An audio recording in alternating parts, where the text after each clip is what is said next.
Question for you. Would giving Michigan senators new office space but it be a good deal for taxpayers or just the developer lucky enough to land that big deal? Tonight, 7 Action News investigator Ross Jones uncovering what could be a costly move cooked up by a Lansing lawmaker at a time when the state's finances, they're barely back on track, Ross.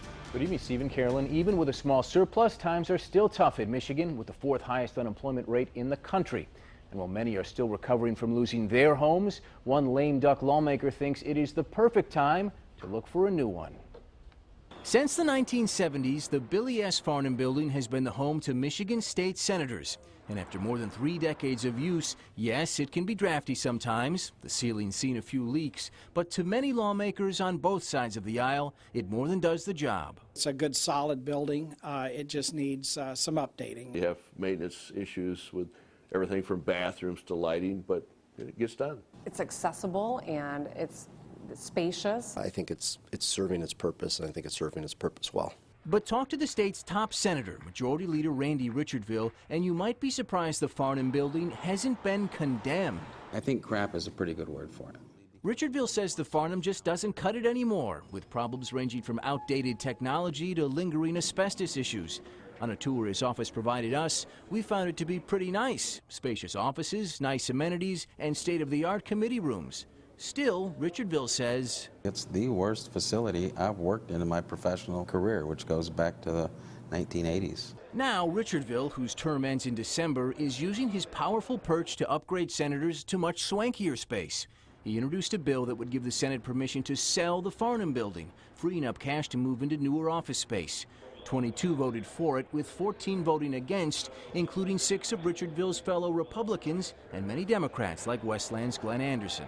There seems to be only a very small handful of people that are pushing this along, and I'm really concerned of whether or not it's the best for the taxpayers of the state and the best use of state resources. Do you need a new office building, or do you just want one?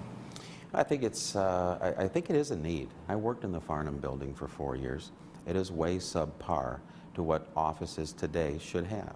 But other legislators weren't as sure. When the bill moved on to a committee in the House, members like Representative Tim Greimel were skeptical of the need. The person who gave that presentation emphasized things that just didn't make a lot of sense to me.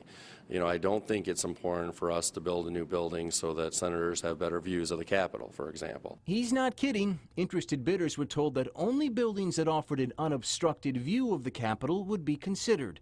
Right now, the bill to sell the Farnham building has stalled in committee, but that hasn't stopped Richardville from soliciting bids from developers interested in providing the Senate a new headquarters, even if legislators recently left the Capitol for the summer without addressing problems like our crumbling roads. You left without a resolution.